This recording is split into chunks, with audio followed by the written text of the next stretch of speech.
it came to my knowledge that there is a charge that had been fraudulently preferred against me before a court in Ekiti State at the instance of Chief Babalola. This charge had been fraudulently preferred, hidden from view, and the court had purportedly demanded my presence multiple times, and I had failed to appear before this court. And this court had then proceeded to issue a bench warrant for my arrest. This is classic Babalola. I detailed his corruptive influence in my book, Nigeria and its Criminal Justice System. And what he has done is exactly what he has always done in hiding, but he has done it this time again. And the calculations were that I would have been picked up, taken before this judge who must have either been compromised or misled in Ekiti. And I would have been remanded in prison custody for being somebody who was meant to face trial and who had refused to bring himself to court. I am reliably informed that social media influencers had been paid to spin these narratives after my arrest. Human rights activists have been positioned to start speaking after my arrest, including one Agbaya. High offices in this country have been compromised in pursuit of my persons. High offices, from the Inspector General's office, because the police have been subverted. The Attorney General of the Federation needs to examine himself because his office has been somehow linked to this as well. I do not know if the presidency is directly involved in this, and I will not make frivolous charges. But high offices have been subverted in pursuit of a criminal purpose. I have committed no crime, done nothing wrong. If I have committed any wrong for which the state requires my attendance in a court or at a police station, they know exactly where I live. I will live only once, but I will not live cowering to any man. Let us be clear. If and when I have a charge to answer before a court, you all know where I live. I'm not hiding, and I'm not running away from anybody. Let us be very clear about that. I will never run away from Nigeria. We all have to pretend that we are in a democracy, and we have to pretend that we are citizens, and we have to pretend that we are a country ruled by law. And by all means, you will pretend that we are. I have done nothing. And if I have a charge that should be preferred against me, bring it on. I'm happy to come to court to have my day. If there is a crime, there must be justice, not only for the person who is aggrieved. There must be justice for the accused. And there must also be justice for the system. This is not how to build a rule-based system, where the system itself becomes so criminal that policemen were engaged in criminality. Hello, everyone. You just saw that video and how detailed Dele Farotimi was in explaining the things that had been planned to happen to him.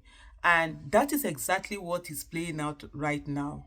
So we are seeing this high-handedness, this oppressive moods, this violation of human rights right in the public. It is no longer something that is hidden, and it's unbelievable. Honestly, it's just crazy the way some people feel that they are above the law, they can do whatever it is that they want to do, and it's so pathetic.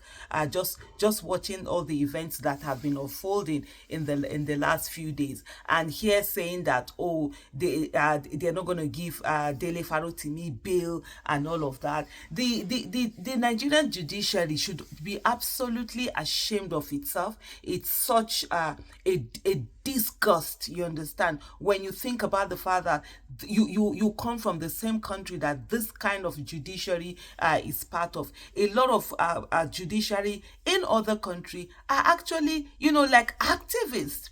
You see judgments that are for the people, judgments that are for the betterment of the state, judgments that uphold the human rights and dignity of the people of the country. But you come to Nigeria and they are for sale. They are for sale for anyone who has whatever, whether it's money, power, connection, whatever it is. They are up for the highest bidder, and they're never afraid to sell themselves. And that's why you have politicians, talk to them anyhow, treat them anyhow, berate them anyhow, just turn them into mere toys instead of the judiciary being the last resort of the common man, as it should be. The Nigeria judiciary, unfortunately, it's the plaything of corrupt politicians, and also people who abuse power, who abuse assets, who abuse,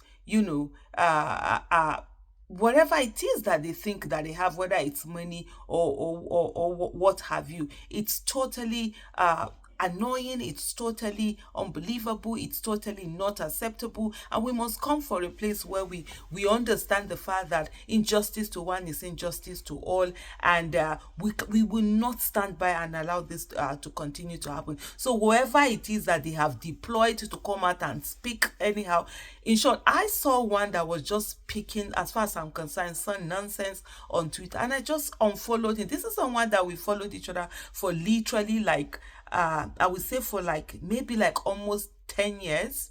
I would say for a very long time, or maybe at least I know for more than 7-8 years we've been following each other on Twitter. This is someone that used to fight for people's right. People are arrested, and then all of a sudden he has gotten some government appointment, and then that's it.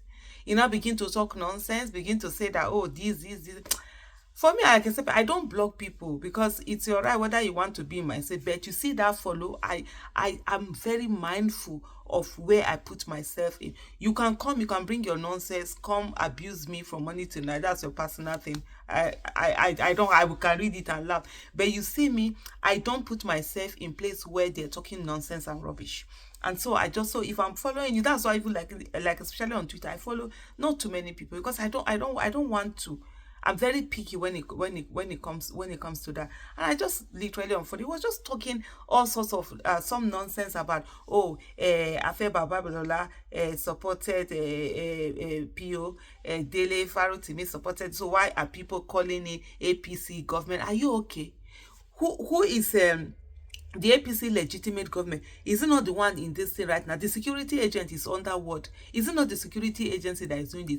If Afe Babalola had gone on to carry Dele Farotimi to court and sued him, who will bother? It's two people. Yeah, I trust Dele Farotimi to have his facts to be able to go there and defend himself with whatever it is that people they would have brought against, whether they felt they were defamed or it was libel. That's that. Nobody would bother. It's just a matter of, we say, okay, yeah, he has every right to actually go to court and get that done. But for you to come and use the machinery of the state, use security agencies that are paid by taxpayers' money to come and oppress someone because you have certain power, you have one thing or the other, that's totally not acceptable. And that's one of the things that people just have to understand. It is absolutely unacceptable. I'm just trying to get something here. So it's absolutely unacceptable, and this is what needs to be understood. So when he came, he was talking this thing. I just didn't even have time to engage and start. For me, I don't have that time.